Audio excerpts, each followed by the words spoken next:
आज के इस क्लास में हम लोग देखेंगे एक्सरसाइज एच। अब एक्सरसाइज एच में क्या है, सभी ऑब्जेक्टिव प्रश्न आपको मिलेंगे।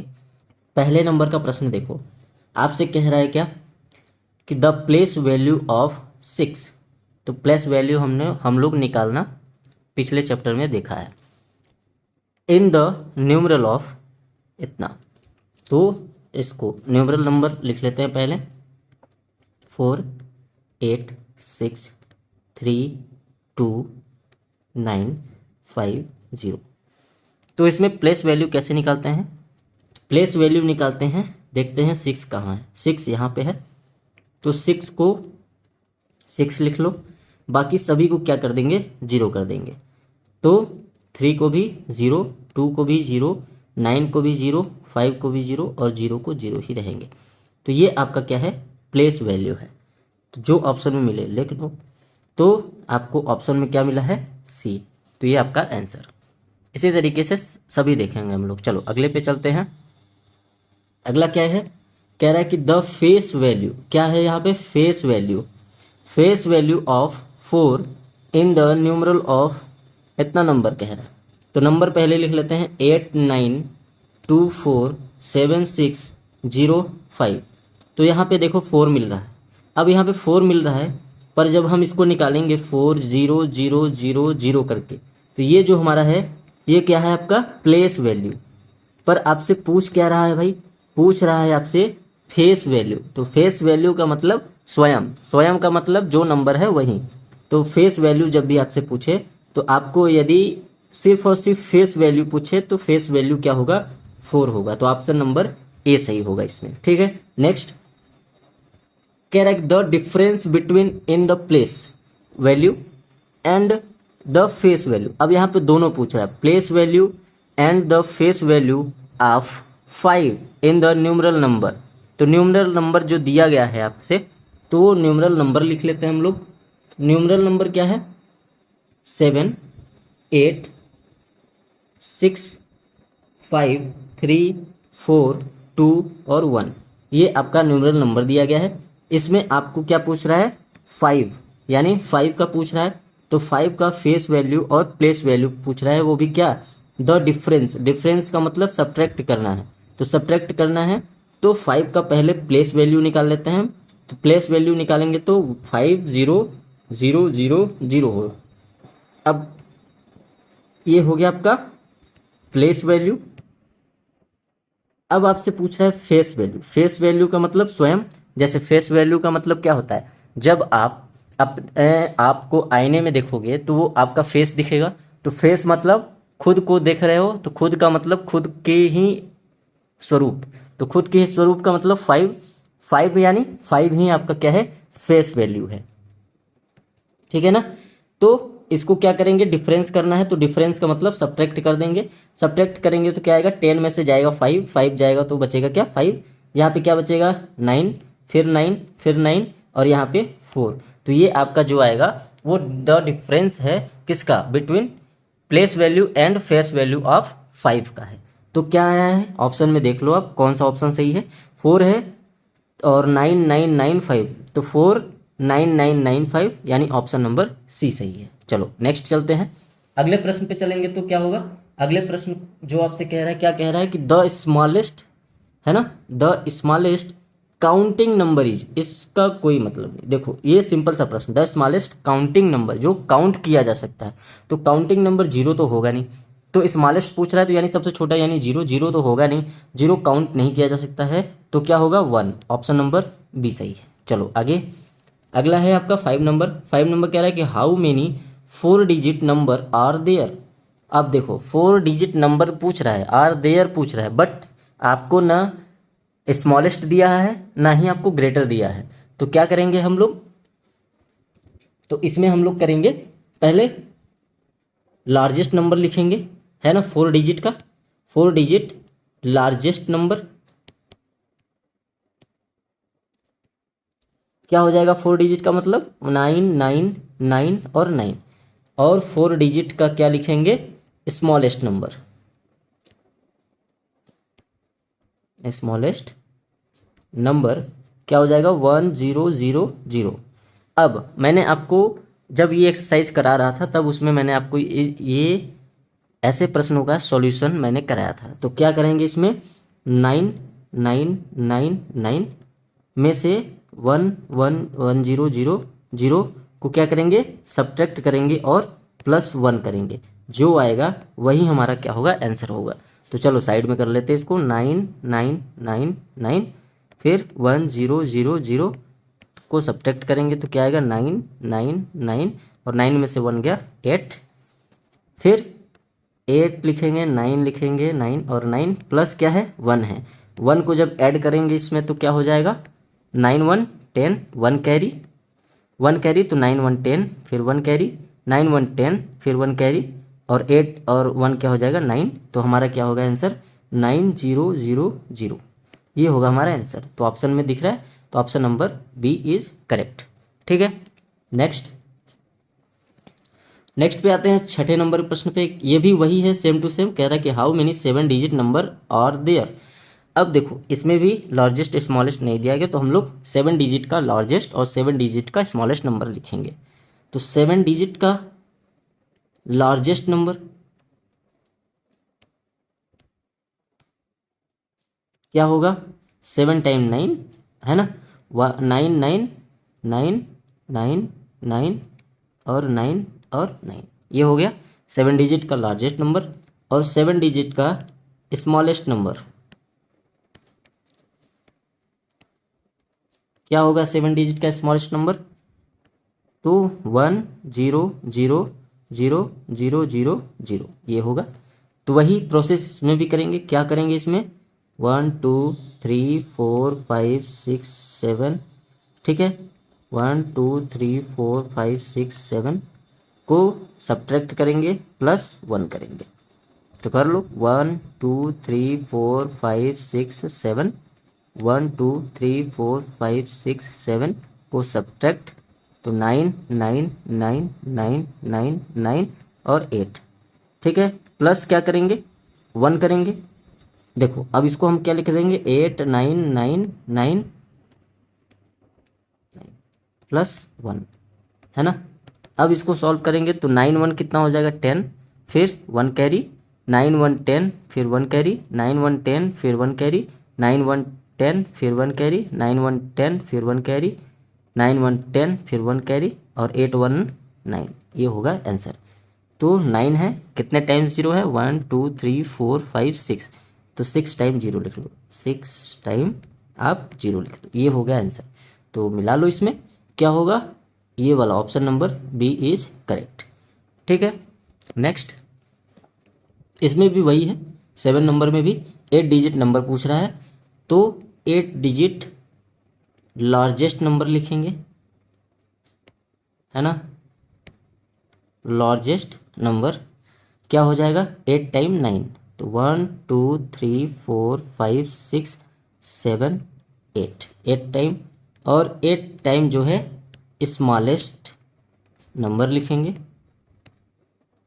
तो क्या हो जाएगा 1 2 3 4 5 6 7 8, और इसी को ही हम क्या करेंगे 1 2 3 4 5 6 7 8 माइनस 1 2 3 4 5 6 7 8 को सब्ट्रैक्ट +1 करेंगे।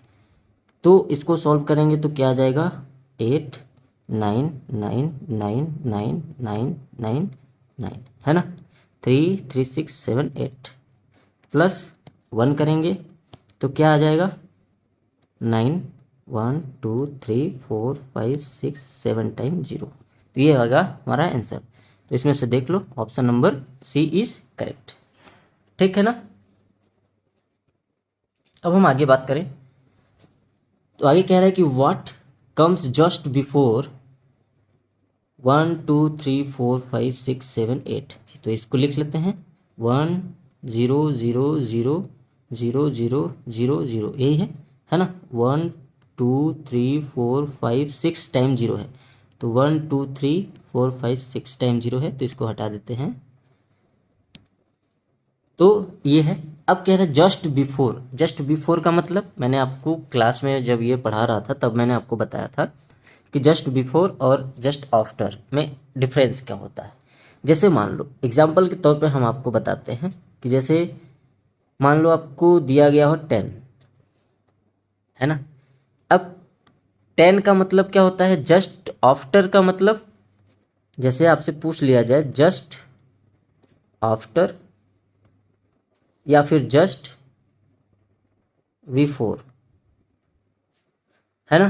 तो जस्ट आफ्टर और जस्ट बिफोर का मतलब, जस्ट आफ्टर का मतलब होता है तुरंत बाद, है ना। तो 10 के बाद क्या आता है, 11 आता है ना। तो 10 के बाद क्या आता है, 11 आता है। और बिफोर का मतलब पहले, बिफोर का मतलब पहले, और आफ्टर का मतलब बाद। तो बिफोर का मतलब पहले, पहले का मतलब 10 के पहले क्या आता है, 9, तो 9 आपने लिखा। अब देखो 10 तो हमारा प्रश्न है, अब 11 कैसे आया, जस्ट बिफोर पूछा तो आपने 11 लिखा, तो क्या किया आपने इसमें, तो आपने किया +1। 9 कैसे आया 10 से, तो जस्ट बिफोर पहले यानी पहले पूछे तो -1। यही करते हैं हम लोग, ठीक है ना। तो जब भी आपसे जस्ट बिफोर जस्ट आफ्टर पूछे तो उस डिजिट में यदि आफ्टर पूछता है तो उस डिजिट में आप +1 करेंगे, और जस्ट बिफोर कहता है तो उस डिजिट में आप लोग -1 करेंगे। तो इसमें क्या करेंगे, बिफोर पूछ रहा है ना, तो -1 करेंगे तो क्या आएगा, ये इससे क्या लेगा, रिमेन लेगा। तो यहाँ पे हो जाएगा 10, 10 - 1 9, बाकी सभी जगह फिर क्या बचेगा, 9 ही बचेगा। तो यानी 6 टाइम 9 देख लो किस में है, वही आपका आंसर होगा। तो 1 2 3 6 ये है आपका option number B is correct. 9 number क्या कह रहा है, which of the following is not meaningful. अभी मैंने जस्ट इसके पहले ही आपको चैप्टर पढ़ाया है एक्सरसाइज 1G, जिसमें आपको न्यूमरल दिखाया गया है कैसे न्यूमरल में लिखते हैं, तो वही है, न्यूमरल का ही प्रश्न है। इसमें पूछ रहा है कि what which of the following is not meaningful, जिसका कोई अर्थ नहीं है ना। तो देखो v और x, और क्या दिया है xv, और क्या दिया है xxv, और क्या दिया है xxxv, ठीक है। तो हम इसको क्या लिख सकते हैं, 10, x को 10, x को 10, v को 5, तो सभी को लिखेंगे तो 35 लिख सकते हैं। x और x होता है 20 प्लस v इक्वल टू 5 यानी 25 लिख सकते हैं। x का होता है 10 और v का मतलब 5 यानी 15 लिख सकते हैं। v का होता है 5, x का होता है 10, तो हम इसको क्या लिख सकते हैं, तो यही है हमारा मीनिंगफुल। क्यों मीनिंगफुल है तो इसको समझ लेते हैं। अब देखो ये क्या है, लार्जेस्ट न्यूमरल और क्या है, स्मॉलेस्ट न्यूमरल। तो कभी भी लार्जेस्ट न्यूमरल और स्मॉलेस्ट न्यूमरल का आता है पेयर, तो जस्ट लेफ्ट में यदि स्मॉलेस्ट न्यूमरल रहता है तो इसको हम क्या करते हैं, सब्ट्रैक्ट करते हैं लार्ज न्यूमरल से। तो 10 - 5 लिखेंगे तो क्या आ जाएगा, 5 ही आएगा। तो हम x जो vx लिखा है इसको तो हम लिख सकते हैं 5 आ रहा है तो इसका मतलब v भी बस लिख सकते हैं, तो इसका कोई मीनिंग नहीं है। इसीलिए हम लोग आंसर में इसको क्या लिखेंगे, यदि ऑप्शन बस पूछ रहा है तो ऑप्शन टिक लगा देंगे कि यही है हमारा आंसर। बट आंसर क्या होगा, आंसर आपको पता होना चाहिए कि आप लिखेंगे क्या इसको। तो कहेंगे कि v does not come before x, v does not come before x। क्यों, क्योंकि x के पहले कभी भी v नहीं आता है, इसलिए x के पहले i आ सकता है पर v कभी नहीं आता है, इसलिए ये क्या होगा, इसका कोई मीनिंग नहीं है, इसलिए option number A is correct. ठीक है, चलो आगे चलते हैं नेक्स्ट पे। नेक्स्ट है हमारा 10 नंबर। 10 नंबर कह रहा है कि विच of the following is not meaningful. वही चीज़ इसमें भी पूछ रहा है मीनिंगफुल का, तो चलो लिख लेते हैं। पहले इसको सी आई लिखा है, सी आई और आई लिखा है, फिर आई और सी लिखा है, फिर एक्स और सी लिखा है। तो इसको क्या लिखेंगे, सी को 100 प्लस आई को 1 इज इक्वल टू 101। इसको क्या लिखेंगे, 100 प्लस आई और आई है तो 2 इज इक्वल टू 102। इसको क्या लिखेंगे, आई है तो देखो स्मॉलेस्ट आ गया किसके, लार्ज के पहले, तो क्या लिखेंगे 100 - 1 इज इक्वल टू 99। है ना। और x और c है, तो यानी c के पहले x है तो क्या लिखेंगे 100 माइनस 10 इज इक्वल टू 90। अब इसमें मीनिंगफुल क्या है, तो मीनिंगफुल है आपका i और c। क्यों? क्योंकि आपको पता है कि रूल में मैंने आपको बताया था कि कभी भी i जो है comes before v and x only, है ना। आई जो है वो कम्स यानी आता है बिफोर वी और एक्स के पहले, सिर्फ और सिर्फ वी और एक्स के पहले क्या आता है, आई आता है। बाकी और किसी के पहले आई का यूज नहीं होता है, इसलिए आपका option number C is correct. तो सी के पहले आई नहीं आएगा, इसलिए क्या होगा, ये मीनिंगफुल होगा। ठीक है ना, नॉट मीनिंगफुल। नेक्स्ट 11 नंबर कह रहा है कि विच of the following is not meaningful. इसमें भी वही चीज़ पूछ रहा है कि जो मीनिंगफुल नहीं होगा तो क्या होगा, क्या लिखेंगे इसको 10 प्लस IV का मतलब 4, तो क्या हो जाएगा 14, तो ये मीनिंगफुल है।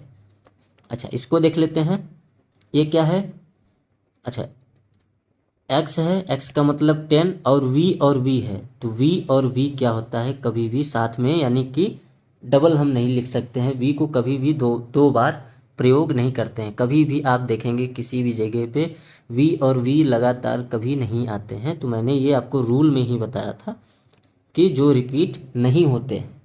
तो यहाँ पे क्या लिखोगे, v does not come more than once या वन, है ना। v कभी भी एक बार से अधिक नहीं आता है, इसलिए क्या होगा, नॉट मीनिंगफुल होगा, यानी option number B is correct. ठीक, तो ये रहा आपका एक्सरसाइज एच। तो यदि आपको वीडियो अच्छी लगी तो लाइक करें और दोस्तों के साथ शेयर करना ना भूलें, और चैनल पर यदि नए हैं तो चैनल को सब्सक्राइब करना ना भूलें। और मिलते हैं अगले क्लास में, तब तक के लिए धन्यवाद।